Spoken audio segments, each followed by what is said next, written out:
I stood in the ice-cold morgue, looking down at the butcher's latest victim. Her naked body lay upon the metal gurney, her appalling wounds clearly visible, evidence of the horrendous torture she'd suffered before her brutal murder. My partner Mike stood by my side, barely controlling his emotion as he read the coroner's report aloud, going through the victim's long list of injuries. Teeth extracted, 5 in total, pulled out one by one with pliers, 3 digits removed from her left hand. Half her tongue has been cut out. Numerous cuts and burns across her body. Internal hemorrhaging, too. The cause of death wasn't from any one of these injuries, however. Her life was ended by lethal poison injected into her veins. They've sent a sample away for testing to identify the substance used. I looked over the body in closer detail, trying hard to hold my stomach as I took in the sheer horror. I could imagine the young woman's terror and pain during her final hours of life, the agony she must have felt with every fresh cut from her psychotic captor. My blood boiled at this latest atrocity. It would be easy to disassociate from the victim. In here, she was just a slab of dead meat, the soul having exited its flesh prison. But this young lady had been a real person.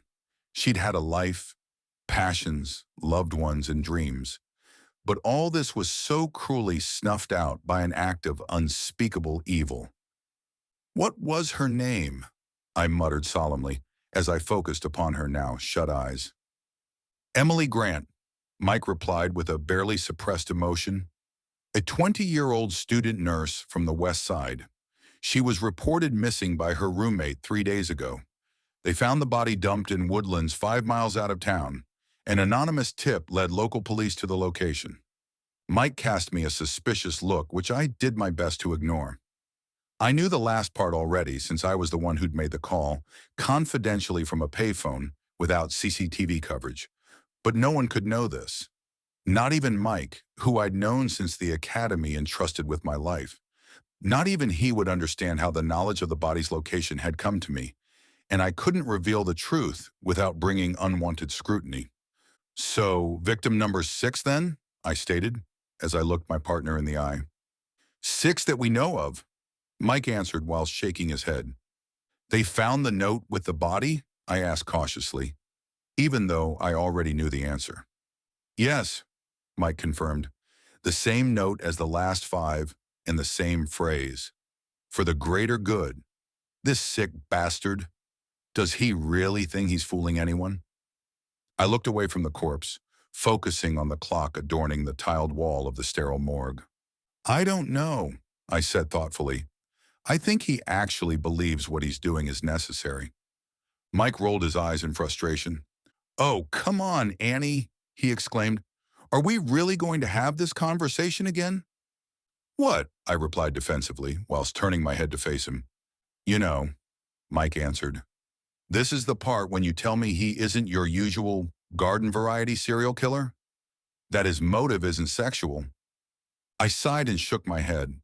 This was indeed a familiar argument between Mike and I, one we'd been having ever since we'd been assigned the case.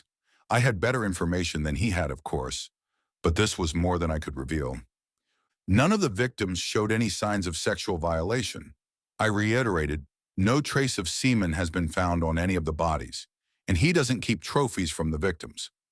Even the body parts he cuts off are left with the corpses when they're dumped." "Yes, I know all this," Mike replied. "But the profilers say—" "I don't care what the damn profilers say," I interjected angrily, as the pent-up frustration got the better of me. "They're all wrong about this guy. Nothing about this bastard fits. Just look at the victims. 3 male, 3 female, all from different races and social classes. There's nothing that links them. Nothing except that they were all kidnapped, tortured, and butchered by a psychopath," Mike added flippantly. "Well, that's another thing. I stated all the victims were killed brutally, but never in the same way. The method of torture changes every time, and so does the coup de grace. Travis and Matthews were shot, Sanchez and Kane were strangled to death. Allie's throat was cut, and now this girl—" I pointed down at Emily's mangled body. "A homemade lethal injection? It makes no sense." "He's changing his MO with each murder," Mike stated without much conviction. It's a strategy to try to avoid detection. Then why leave the notes? I interrupted. We haven't revealed that detail to the press, which rules out copycats. The notes prove he wants us to know it's him. Mike nodded his head in agreement. Sure, I guess he must be trying to assuage his guilt. You might be onto something, though. Perhaps he really believes he's doing this for some greater cause.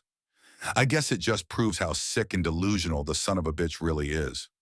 Maybe, I answered thoughtfully, but I think there's something deeper to this case, a piece that we're missing. Oh, yes, Mike said sarcastically, a sly glint in his eye as he shot me a look. So it's all a vast conspiracy, huh? What makes you think that? I could have kicked myself because once again I'd revealed too much. Mike surely knew I was hiding something from him, but I had to keep up the pretense. I don't know, it's just a hunch, I answered. Mike laughed at this. Ah, one of Annie's famous hunches. With all your insight and wisdom, I'm surprised we haven't caught the killer already.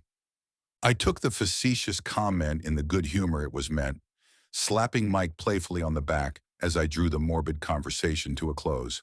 Don't worry, partner. We'll get this asshole. For Emily and the others. We both took one last mournful glance at the young woman's mutilated body, using our shared anger as fuel whilst we silently vowed to end the butcher's reign of terror. The remainder of our long workday was emotionally draining and ultimately frustrating. Mike and I interviewed multiple witnesses, none of whom were able to give us any useful information. Speaking with the victim's family and friends was always the toughest. As the lead investigator, you have no choice but to confront their shock, raw grief, and anger. But the worst thing was that we had no answers for Emily's devastated parents and were no closer to delivering the killer to justice. Mike and I parted ways that night, despondent but not defeated as we arranged to meet the next morning to continue our investigation.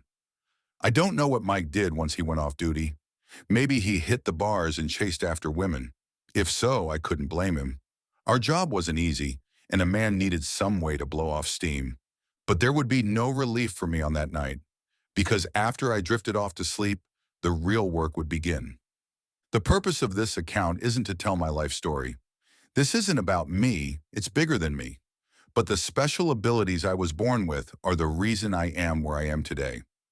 I became aware of said abilities shortly after puberty. It was then that I realized I could connect with people in a way others couldn't. In my dreams, they had deeper meaning, showing me events and places I shouldn't have known about. The psychiatrist I went to during my teenage years didn't believe in my abilities. He said I just had an enhanced level of empathy, and that's why I could read people's hidden pain and detect their darkest secrets. I knew this wasn't the case, however. No one could understand my power, and so I vowed to keep it a secret. Nevertheless, these psychic abilities have shaped my adult life. My choice of a career in law enforcement was an obvious one. My visions and dreams, they've shown me the best and the worst of humanity. I've seen and experienced the pain of victims and looked into the twisted minds of vicious predators. My goal is to stop evil wherever I can. But the butcher we were chasing was a killer like no other, because I knew he was like me. That is to say, he shared my psychic abilities, and his power was strong because he'd been able to penetrate my subconscious and invade my dreams. The killer controlled what I see through the telepathic link he'd established. I witnessed horrifying violence in my nightmares, but it was all a blur. I had glimpses of the killer etched into my memory, but never enough to identify him. One thing he did give me was the bodies. I saw the burial sites in my dreams and obtained the details necessary to locate them. But I couldn't go directly to my superiors. I couldn't even tell Mike. How could I explain it? And so I'd taken to calling in anonymous tips with the body locations. These actions put me at risk, of course, but I couldn't live with myself if the victims weren't brought home. At least then, the families could achieve closure. But of course, it wasn't enough. All I could recall from my blurred nightmares were flashes of violence, cold bodies buried in shallow graves, and a faceless killer who repeated the same phrase over and over. Judge me not, Annie. I do this for the greater good. But after Emily's murder, I'd had enough. When I went to sleep that evening, I was determined to use all my mental powers to break through the killer's walls and discover the truth of his identity. Although, as it happened, I didn't have to fight very hard, because this was the night when the butcher let me in.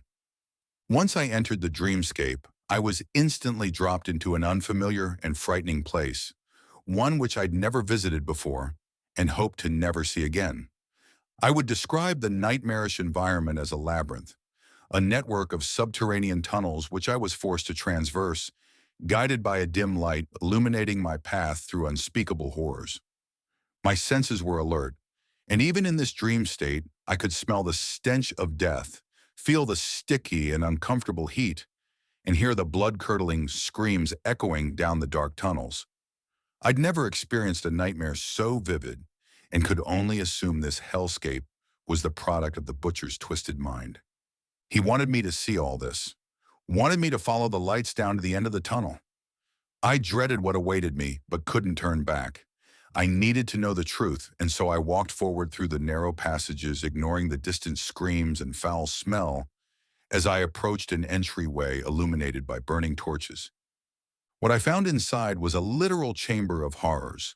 The rocky walls were covered in blood, and the cave floor littered with body parts. The stench of death was nearly overwhelming, and the heat was close to unbearable. But I pushed on, hiding my disgust as I approached the stone altar at the center of the chamber, where a dark figure stood over a fresh corpse, carefully applying his bloody trade as he cut into flesh with a scalpel. The butcher surely knew I was standing behind him, but he feigned surprise when he turned around to face me. I didn't need to act surprised, however. This was the first time I'd seen the butcher's face, and what I couldn't believe was how normal he looked. He was a clean-cut man in his 30s, his black hair short and slicked back, his white teeth perfect as he smiled, and his blue eyes sharp and focused, intense, but a far way from madness. I suppose I should have known. I'd built up this image in my mind, one of a monster, a demon from the pits of hell. But despite his unusual abilities and proclivity towards violence, the butcher was just a man. There were some theatrics to his welcome, his eyes lighting up as he greeted me with a mocking bow. "Ah, the famous Agent Annie. So glad you were able to come. Please make yourself at home." I scoffed, looking the killer over and noting the blood-splattered apron he wore over his suit. "Nice place," I said sarcastically. "Thank you," he replied whilst keeping up the act. "All this, it's not real, of course. All the product of my imagination. Not in everyone's taste, but my work has taken me to some dark places." He laid his knife down beside the body, wiping his bloody hands on his sleeve. I swallowed my fear as I spoke my next words. "So, you know my name. Are you going to tell me yours?" The butcher lowered his head and broke eye contact. "I think it's best I don't, for now." I scowled, wishing I had my sidearm, or indeed any physical agency in this dreamscape. All I had was my wits and my voice. "I don't get it," I said, closely watching the butcher's every move. "You've brought me here. Let me into your inner sanctum. I've seen your face. Why are you giving me all this?" "I'm willing to give you everything, Annie," he said with a twisted smile. "You want to catch me, and I'm going to let you." "Why?" I asked. "Because my work has hit a wall," the butcher answered with an evident frustration in his voice. "I can do no more, and the time has come to move on." I racked my brains trying to figure out why the killer would turn himself in. Why now? But what interested me more was this talk of his work. "The greater good, that's what you wrote in your notes, right?" I asked. "You really think you're doing good work by butchering these people?"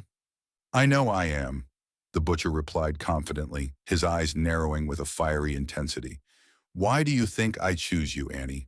We share the same special ability, the same power. I've reached out to you through your dreams to let you know the truth. Yes, I've done terrible things. I realize this. I've tortured, murdered, and mutilated human beings. But their sacrifice is not for nothing. Every time I've taken a life, I have learned something new." "What do you mean?" I interrupted in annoyance. "What can you possibly learn from all this pain and suffering?" "Honestly, Annie, I'm disappointed. I thought you would have worked it out by now. Like you, I can see into other people's minds. I can experience what they experience. When my subject is on the verge of death, something very strange happens. I hold their hand, and in that moment we are connected. I can see through their eyes, see to the other side. I saw his eyes widen and noted how his tone was becoming increasingly excited. He was on the verge of becoming unhinged, but I didn't believe the butcher was crazy. The other side, I muttered. Yes, the butcher confirmed with a thin smile. This is my life's work. To see, to document, to study. He sighed deeply, the passion suddenly leaving his voice. I have learnt much about the afterlife, but my research has reached a dead end. I can't make the breakthrough to confirm my theories. Perhaps my abilities are lacking. In any event, my time on this world is coming to an end. Let's cut to the chase, I interrupted. My tolerance for the horrid cave was dwindling, and I doubted I could stay embedded in this dream world for much longer. You say you want to give yourself up? Yes, the butcher replied after a brief pause. My location. Can you see it? I could as suddenly an image came into my head, a street name and a house number. So be it, the killer said with a regretful tone. I look forward to seeing you in the real world, Annie. With that, he clicked his fingers, and a moment later, I was taken from that wicked place, awaking in my bed with my forehead covered in cold sweat. I shot up, struggling to control my breathing and regain my composure. I knew what I had to do, and the next morning would be the time of reckoning. I stood on the street pavement shortly after dawn, staring at the house I'd seen in my dreams with something close to disbelief. I hadn't fully believed my vision was real, not until I saw the building in real life. The house was nondescript and unremarkable, a detached home in a quiet suburb. On the surface, there was nothing out of the ordinary about the property. Sure, the grass on the lawn was a bit too long, the paint on the door was peeling, and the windows were covered by blackout shades. But otherwise, the house was identical to every other on the block. That was only surface level, however, because I knew the truth about this house of horrors. I could see through those walls and knew the evil which dwelt within. I still don't understand why we're here, Annie. That was Mike, who was standing on the sidewalk beside me. My partner was with me, but there was no one else. We didn't have a warrant. How would I have got one? Judges don't recognize visions as probable cause. Besides, the butcher said he wanted to surrender. We shouldn't need a SWAT team to bring him down. Mike was the one I trusted more than anyone, but still I couldn't reveal the truth to him. I have a hunch about this place. I think there's a connection to our case. Mike shook his head and laughed. Another one of your famous hunches? I should have known. I grabbed my partner's arm and forced him to look me in the eye. Listen, Mike, I know this is crazy, but I just need you to trust me right now. There's somebody inside who we need to talk to. I know we don't have a warrant. I only want to knock on the door. Are you with me? Mike must have seen the intensity in my eyes, and he knew I was serious. Okay, Annie, he said with a firm nod. Let's go knock on the door. We walked slowly down the pathway as I reached out for the doorbell, but then something hit me, a terrible foreboding that something wasn't right. Mike saw my hesitation and looked puzzled. What the hell's wrong with you? He asked. Mike pushed past me and approached the entrance. Weird, it's already open, he announced. That's when I had a premonition, one of imminent violence. Mike, get down, I screamed, while simultaneously grabbing his shoulders and pulling him away from the door. What the? Mike cried. But a moment later, and there was an almighty boom before buckshot tore through the thin door. Jesus, Mike swore. He should have retreated to cover so we could call for backup. But Mike must have forgotten his training in that critical moment as he drew his 9mm from its holster and charged inside of the house. Freeze, asshole, he screamed whilst advancing down the corridor. Mike, don't, I called after my partner. But there was no stopping him, and I had no choice but to draw my own weapon and follow. I ignored my instincts and the stench of death as I ran into the darkness. Mike was ahead of me, at the end of the corridor and facing towards an internal doorway. I saw the fear in my partner's eyes as he raised his gun to fire, but the butcher had the drop on him. Boom! I could only watch in shocked awe as my partner was struck in the head by buckshot and his skull exploded in a gruesome display. A second later, and Mike's headless body collapsed onto the floor like a lifeless rag doll. Grief and guilt would follow. But in that moment, I reacted with rage, pushing past Mike's body and entering the doorway. I found the butcher inside a darkened room, desperately trying to load new shells into his double-barrel shotgun. "Drop it!" I screamed whilst aiming my pistol. The butcher stopped what he was doing but didn't comply with my order. Instead, he met my gaze and smiled a twisted grin. I saw red in that moment, thinking of Mike's mangled corpse and the promise the butcher had broken. And I squeezed the trigger, firing 2 shots in quick succession. The butcher was hit in the chest, and he dropped his shotgun before collapsing against the far wall. Meanwhile, I moved forward, my gun still aimed as I advanced upon the gravely wounded killer. "You dumb bastard!" I screamed in fury. "You said you wanted to surrender."